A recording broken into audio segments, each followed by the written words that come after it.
Sopan kali kau manggil hantu. Film ini menceritakan berdasarkan kisah nyata. Ini terjadi pada tahun 2015. Menceritakan sosok Maryam, perempuan yang dicintai oleh Raja Jin. Film Maryam dibuka dengan memperlihatkan seorang ibu bernama Yeni yang pada malam itu sedang melahirkan. Sebelumnya, dia pernah melakukan perjanjian dengan sosok jin, sehingga jin tersebut menginginkan anak Yeni. Singkat cerita, anak itu pun berhasil dilahirkan. Anaknya sehat dan berjenis kelamin perempuan. Setelah dukun beranak pulang, terlihat ada sesuatu pada bayi tersebut, di mana matanya berwarna merah. Singkat cerita, anak itu sudah besar. Dia perempuan dan diberi nama Maryam. Namun, ada yang aneh dengan Maryam. Dia sering bicara dan bermain sendirian. Kenapa ya mereka semua nggak mau main sama saya? Katanya kamu jahat. Aneh ya. Hal itu menjadi bahan olokan para teman di sekolahnya.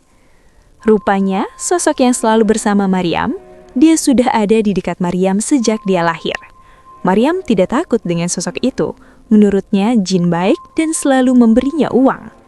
Maryam juga tidak takut dengan teman-teman yang telah mengajaknya. Mereka sering dikejutkan oleh Maryam yang sering berpindah tempat secara tiba-tiba. Kuilang. Saat jam kelas sedang berlangsung, guru membacakan kisah Nabi di masa lalu. Namun, terlihat Maryam malah menggambar dan tidak mendengarkan gurunya. Saat itu Maryam ditegur, lalu disuruh menceritakan tentang sejarah Nabi Adam. Maryam, kamu ceritakan tentang sejarah Nabi Adam dan Hawa. Lalu sosok jin membisikinya. Maryam menjelaskan sejarah Nabi itu menggunakan bahasa Arab. Sulaiman alaihissalam watadumu walal idyan Islam karena jinnu. Lantas hal itu ditertawakan oleh teman-temannya yang menganggap Maryam mendapatkan bisikan dari jin. Jawab gitu dari mana? Bisikin setan ya. Seketika, Maryam marah besar. Dan hal itu pun membuat semua murid di kelas mengalami kesurupan. Mereka berubah menjadi menyakiti diri sendiri. Ada yang memasukkan jari ke dalam serutan, menusuk matanya dengan pensil, membenturkan wajahnya ke paku, berteriak histeris, dan menangis tanpa sebab. Guru yang hendak menolong pun seketika terpentar ke belakang. Hal itu menandakan sosok jin di tubuh Maryam sanggaplah kuat. Akhirnya Maryam dibawa ke masjid dan akan diruqyah oleh Kiai Saleh. Setelah ditanya oleh Kiai, ternyata sosok itu berasal dari bangsa jin Ifrit. Sosok jin itu sangat kuat. Dia menendang air doa dan mengguyurkan air itu kepada bapak-bapak yang ada di sana. Kemudian para jemaah yang ikut meruqyah mulai diserang sampai mulutnya berdarah. Tetapi beruntung ruqyah dapat diselesaikan. Kiai menjelaskan kepada Ibu Maryam, jin yang menempel kepada Maryam adalah jin Ifrit. Bisa dibilang itu adalah jin dari golongan yang paling kuat, paling senior karena dia ada sebelum Nabi Adam. Selama ini Ibu Maryam mengira Maryam hanya halusinasi, tetapi sekarang ia sadar anaknya terpengaruhi oleh jin Ifrit. Kiai berjanji akan menolong Maryam. Ia berkata, manusia derajatnya lebih tinggi daripada jin dan insya Allah bisa ditaklukkan. Kemudian Kiai bertanya, Maryam suka sama temannya Maryam. apakah Maryam suka kepada temannya atau jin tersebut? Maryam menyukainya, tetapi ia tidak senang jika jin Ifrit menyakiti para teman-temannya. Setelah itu, ibu dan Maryam pamit pulang. Lalu dua santri Kiai, yaitu Farhan dan Rizky, melihat ada hal aneh pada diri Maryam. Namun Kiai mengatakan daripada memikirkan itu, lebih baik mereka melanjutkan hafalan Al-Qur'annya. Singkat cerita, Maryam sudah dewasa. Ia tumbuh menjadi gadis yang cantik. Bahkan saat itu sudah ada satu pria yang terpikat kepadanya. Kemarin ia baru saja diberikan hadiah kalung warna hijau. Namun di sisi lain, sosok jin Ifrit masih ada di sampingnya.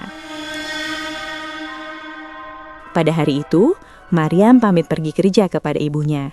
Ia akan berangkat dengan pacarnya, yaitu Bagas. Namun sosok jin Ifrit terus mengawasinya. Ia menyamar sebagai sosok nelayan berwujud kakek tua. Di tengah jalan, Jin Ifrit cemburu dengan kedekatan mereka berdua sehingga beberapa kayu terjatuh menghalangi jalan. Bagas turun dari motor untuk membenarkan kayu-kayunya. Lalu setelah itu perjalanan dilanjutkan lagi.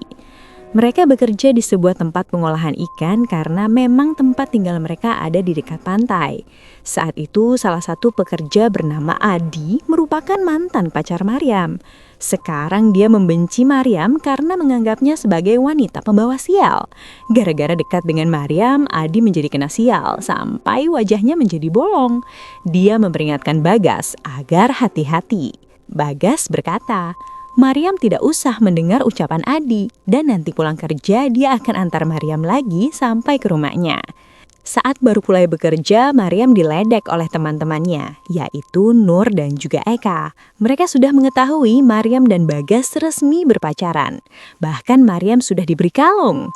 Mereka harap wajah Mas Bagas tidak bolong seperti wajah Adi. Rupa-rupanya sudah banyak orang yang mengetahui jika Maryam diikuti oleh jin. Dan mereka menghina Maryam dengan hal tersebut. Kemudian Bagas datang. Dia memberitahu Kak jika bos mereka yaitu Pak Taufik menyuruh untuk ambil pasokan ikan saat waktu maghrib nanti. Karena mereka kekurangan ikan untuk produksi di pabrik.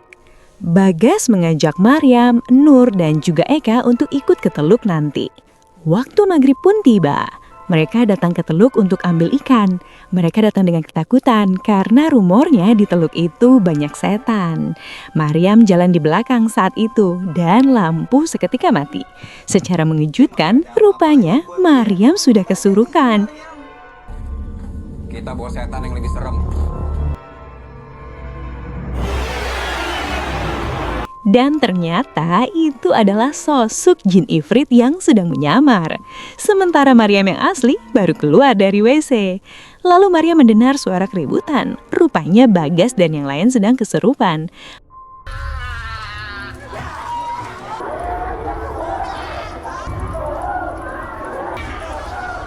Maryam tercengang melihat hal itu. Ia seketika berteriak meminta agar jin tidak mengganggu teman-temannya. Dan seketika mereka semua sadar kembali.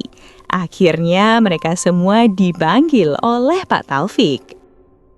Semua orang berusaha menjelaskan jika Maryam adalah penyebab tragedi kesurupan tadi. Karena dia didampingi oleh sosok jin. Pak Taufik berteriak meminta mereka untuk berhenti berbicara. Lalu mereka semua pun dibubarkan. Semua orang pergi saat itu terkecuali Maryam karena ia akan diintegrasi oleh Pak Taufik. Pak Taufik menanyakan kebenaran tentang sosok jin yang selalu mengikuti Maryam.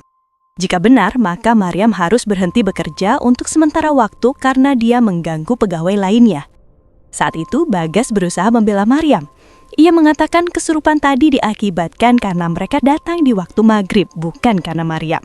Tetapi Pak Taufik tidak peduli, lalu dia pergi. Maryam merasa sedikit kecewa, lalu ia bergegas pulang. Kemudian Bagas menyusulnya. Bagas sangat ingin membela Maryam. Namun saat di teluk tadi, ia benar-benar melihat jin itu menyerupai sosok Maryam. Tetapi Bagas tidak mau meneruskan perbincangan tersebut.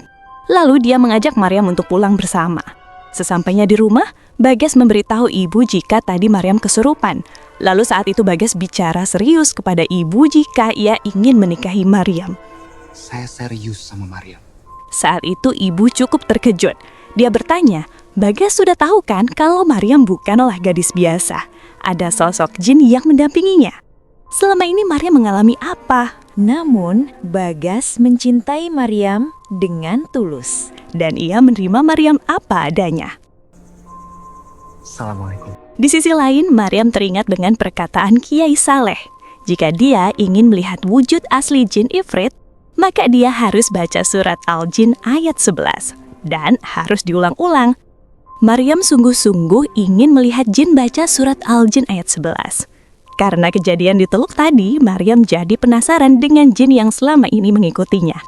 Namun seketika nyalinya menjadi ciut. Lalu ia memasukkan surat Al-Jin itu ke dalam laci dan memutuskan untuk tidur. Namun laci seketika terbuka dengan sendirinya. Maryam bangun, menutup lacinya lagi, tapi tiba-tiba laci itu terbang, membuat Maryam seketika terkejut. Dan saat itu di atas ada kertas surat Al-Jin, seketika ada sebuah kertas muncul misterius. Itu adalah surat dari jin Ifrit yang mengatakan akan selalu melindungi Maryam. Akhirnya Maryam memutuskan membaca surat Al-Jin itu. Ia penasaran dengan sosok jin itu.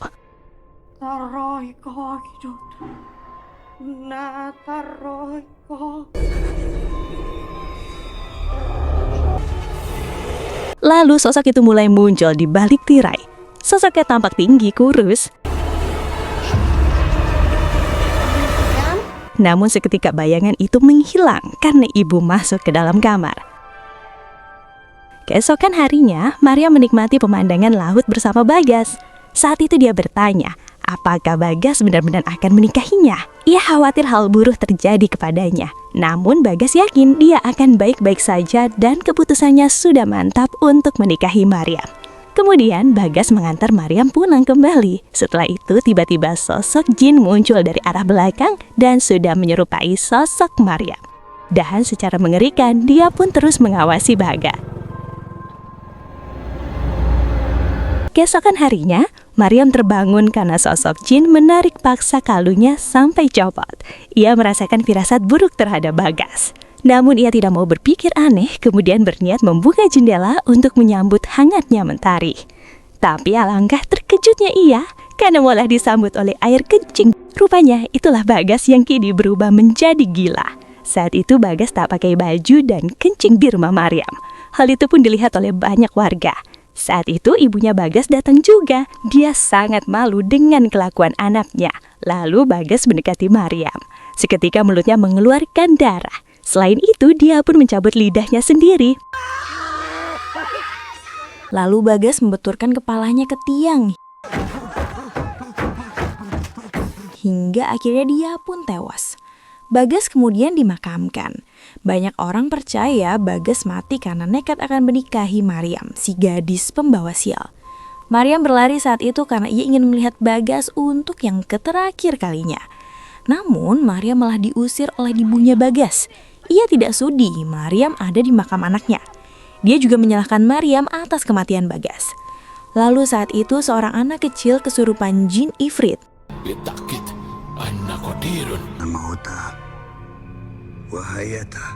Dengan berbahasa Arab, dia berkata kepada Kiai Soleh jika dia mampu membunuh manusia.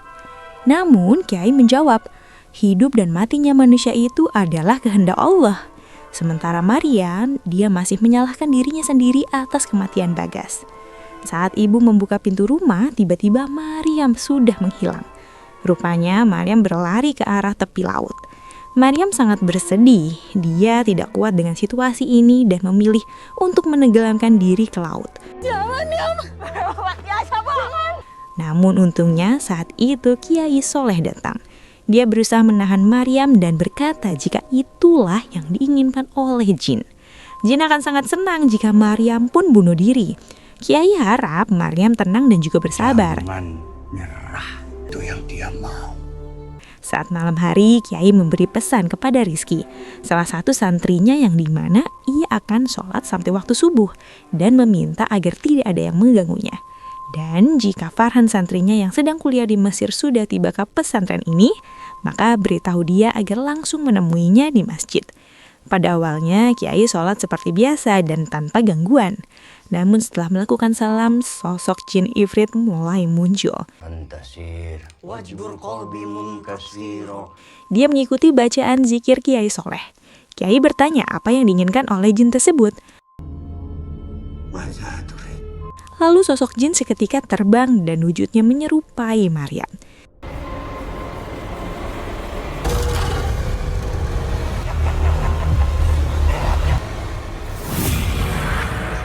Seketika dia muncul di hadapan Kiai. Jin mengatakan jika sholat dan zikir tak akan membuat dirinya terpisah dengan Maryam. Kemudian terlihat ada sesuatu yang masuk ke kamar Maryam. Dan rupanya itu adalah Kiai. Kiai bertanya apakah Maryam sudah sholat? Dan Maryam menjawab, sudah. Saat itu Kiai bertanya apakah Maryam ingin beribadah dengan tenang? Maryam pun selalu beribadah dan juga berusaha agar ia dapat terlepas dari jin itu. Lalu Kiai pamit pergi. Maryam sempat menahannya karena jika Kiai pergi, ia bingung minta bantuan kepada siapa. Kiai menjawab, selama ini yang membantu Maryam adalah Allah. Jadi Maryam tidak perlu khawatir. Setelah itu Maryam terbangun dari tidurnya. Dan ternyata benar pada hari itu Kiai Soleh meninggal. Farhan salah satu santrinya turut menguburkan. Padahal ia baru pulang dari Mesir, tetapi sesampainya di pesantren, ternyata Kiai sudah meninggal. Sementara Maryam terlihat sangat lemas karena orang-orang yang ia sayangi meninggal dalam waktu berdekatan. Saat itu Farhan berusaha menguatkan Maryam yang mana terus bersedih. Sepulangnya dari makam, Maryam sangat marah kepada sosok jin itu. Ia berteriak menantang jin tersebut. Kenapa kamu yang lain? Urusan kamu cuma sama saya. Saya mati. Kamu mau saya matiin. Lalu terdengar suara gaduh dan terlihat gambar Maryam sudah hancur berantakan seperti kapal pecah. Dan di sana ada sebuah surat dari jin dengan bahasa Arab. Artinya adalah hiduplah bersamaku. Maryam tidak sudi hidup dengan jin. Lebih baik dia mati. Ibu berusaha menggagalkan aksi Maryam yang akan menyayat tangannya dengan sebilah belin. Ibu mengatakan, biar ia saja yang mati. Seketika, tangan Maryam dikendalikan oleh jin dan hendak menusuk ibunya. Namun beruntung Maryam dapat mengendalikan diri. Setelah itu, tangan kaki Maryam diikat di atas kasur karena khawatir dia akan kembali menyerang dan melukai orang lain. Walaupun dalam keadaan terikat, jin itu tidak hentinya mengganggu Maryam. Atap rumah seketika berubah menjadi gerbang ke alam jin. Lalu, sosok jin Ifrit muncul menimpa badan Maryam. Adegan beralih kepada Maryam yang lepas dari tali ikatannya. Lagi-lagi dia berusaha menenggelamkan diri ke laut. Untungnya, ia diselamatkan oleh Farhan. Jin di tubuh Maryam sangat muak karena banyak sekali orang-orang yang berusaha memisahkannya dengan Maryam. Lalu jin berkata, jika Farhan akan kalah seperti gurunya, yaitu Kiai Soleh. Farhan segera memegang kepala Maryam dan dengan bacaan doa, jin Ifrit dapat keluar.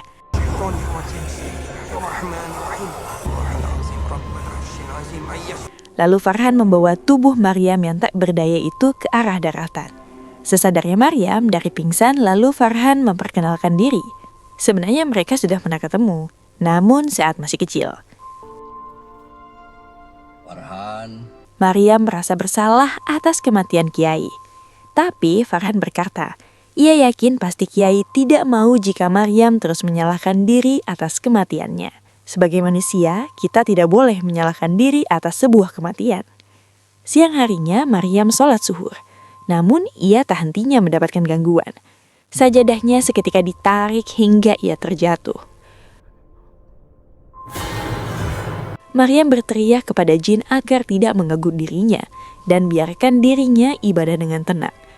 Lalu dia mengucapkan basmalah sebelum kembali memulai sholatnya. Biarkan saya beribadah dengan tenang. Bismillahirrahmanirrahim. Malam harinya, Farhan ziarah ke makam Kiai.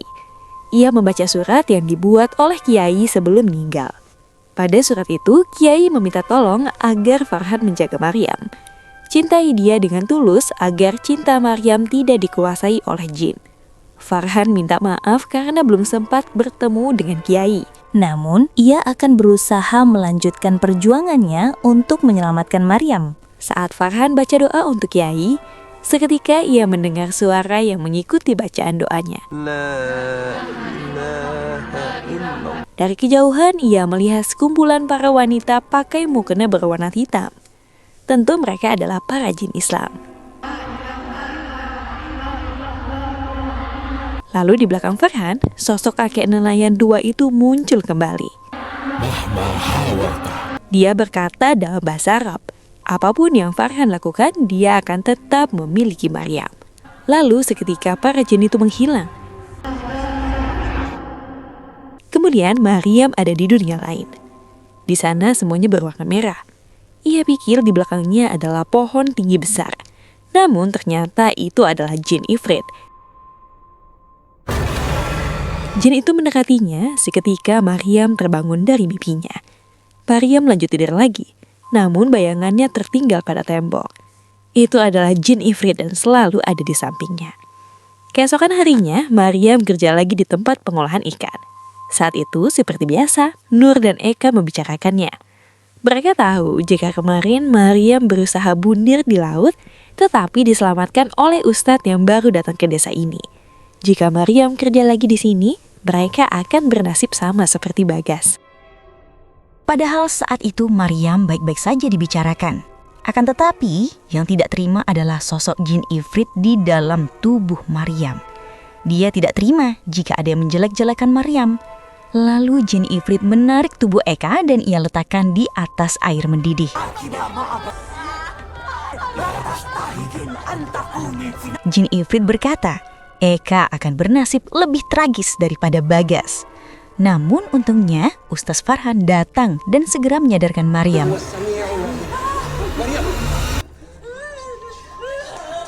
Setelah kejadian itu, Farhan mendatangi Maryam yang tampak murung. Dia memberikan tasbih yang ia beli saat kuliah di Mesir. Ia ingat saat kecil dulu Maryam senang memainkan tasbih milik Pak Kiai. Farhan minta agar Maryam tidak menyerah, terus berusaha dan juga berdoa. Maryam harus ingat jika dia tidak sendiri, ada Allah yang selalu hadir untuknya. Maryam kembali melaksanakan sholat supaya hatinya tenang.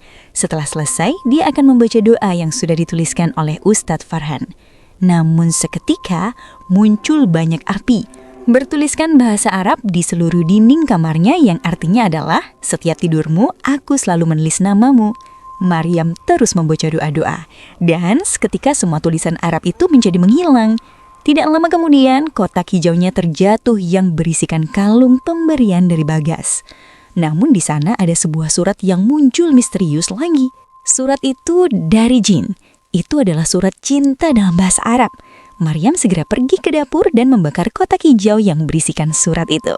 Namun saat dia kembali ke kamar, kotak hijaunya muncul lagi. Dan suratnya masih ada. Maryam berlari lagi ke dapur dan melempar kotak itu ke api. Namun tiba-tiba kotak itu terlempar keluar dari api. Seketika muncul bisikan dari jin. Mengapa kamu tidak mendengarkanku, Maryam? Ucap jin itu.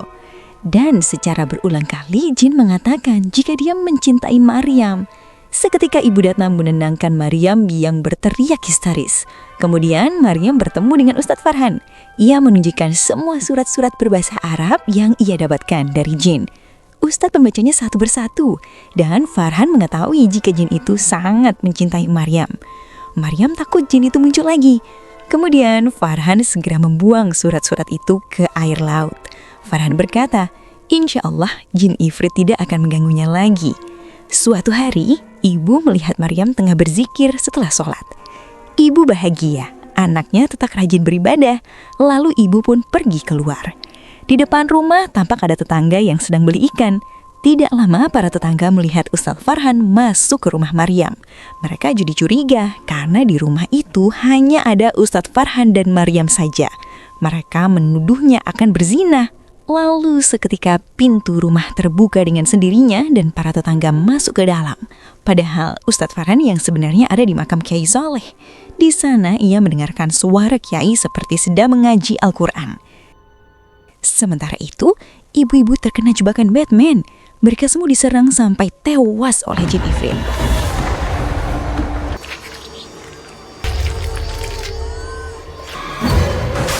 Maryam yang asli ada di luar rumah. Dia terkejut melihat tetangganya sudah tewas di rumahnya. Alhasil, warga desa mengamuk. Mereka menuduh Maryam telah membunuh orang. Saat itu Ustadz Farhan datang dan berusaha melerai keributan. Namun Ustadz berujung dilempari batu hingga kepalanya berdarah. Malam harinya, luka Farhan diobati oleh ibu. Sementara Maryam masih menyalahi diri sendiri dan murung di kamar. Saat itu Ustadz bercerita jika tadi ia berziarah ke makam Kiai Soleh. Dan di sana ia mendengarkan suara beliau mengaji. Awalnya ia mengira itu halusinasi karena dia rindu mendengar bacaan Quran Kiai Soleh. Namun akhirnya ia sadar suara itu sangat jelas di telinganya. Kiai Soleh membaca Quran surah Ar-Rum yang mana itu berkaitan dengan pernikahan. Farhan akhirnya yakin jika itu adalah pertanda agar ia menikahi Maryam. Dan hal itu juga yang dapat melepas hubungan Maryam dengan jin ifrit.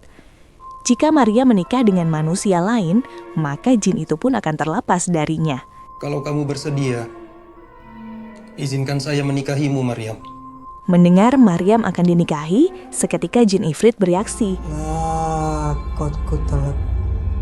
Dia takkan membiarkan Farhan menikahi Maryam. Dan ia akan membunuh Farhan secara perlahan dan sangat menyakitkan.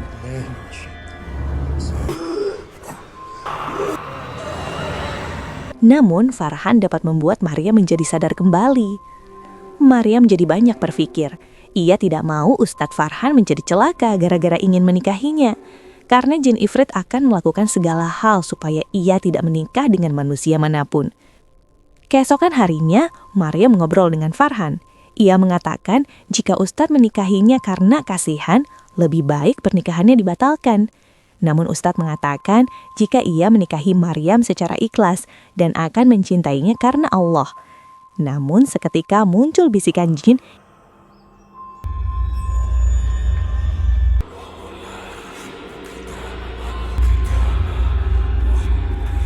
yang mengatakan jika Farhan itu bohong.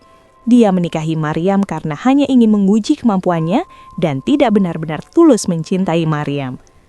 Hal itu membuat Maryam ketakutan sehingga berlari menuju rumahnya. Ketika di rumah, Maryam melihat gerbang alam jin muncul di atas atap. Lalu tulisan api berbahasa Arab muncul kembali yang mengatakan jika jin ifrit lebih mencintai Maryam.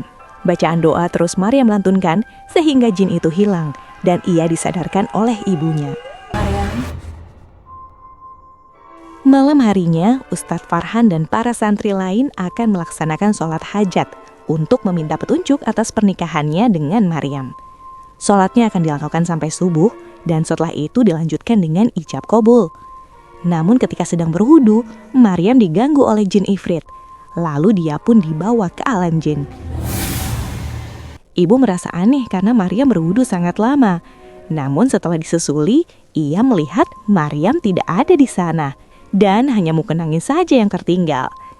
Saat sholat akan dimulai, ibu segera memberitahu Farhan jika Maryam telah menghilang. Sesadarnya Maryam terbangun di alam jin. Di sana ia melihat para jin sedang mengangkat tubuh seorang bayi.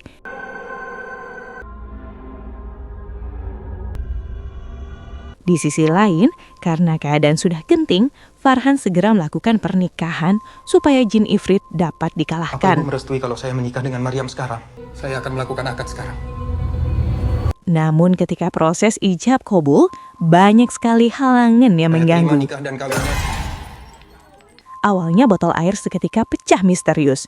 Kemudian muncul angin ribut menerta mereka semua. Terima nikah dan kawinnya Siti Maryam binti Farid.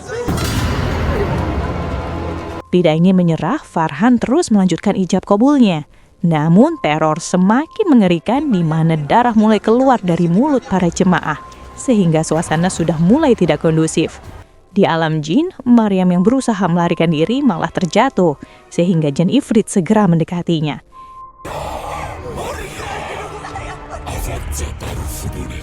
Jin itu sangat marah. Ia bertanya, "Kenapa Maryam? Kenapa kamu menolak saya? Bukannya sejak dulu dia yang selalu ada untuk Maryam." Jin itu sudah sangat setia kepada Maryam daripada manusia lainnya. Namun Maryam tetap menolak. Ia tidak ingin hidup bersama jin itu. Di sisi lain, walaupun mulutnya berdarah-darah, Ustadz Farhan masih berusaha mengucapkan ijab qabulnya hingga titik darah penghabisan. Zainun almarhum dengan mas kawin tersebut tunai. Dan pada akhirnya, ia selesai mengucapkannya dan para hadirin mengesahkan pernikahan tersebut. Jin ifrit mengatakan jika Maryam tidak akan pernah terlepas darinya. Lalu saat itu Maryam mendengarkan doa yang dibacakan oleh Farhan. Wa anta alamul ghuyub. Lalu ia mengikuti bacaan tersebut. Karena hal itulah, Maryam dapat kembali ke alam dunia.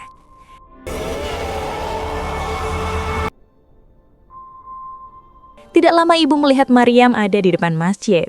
Ustaz Farhan segera menghampirinya dan sekarang mereka telah resmi sebagai suami istri.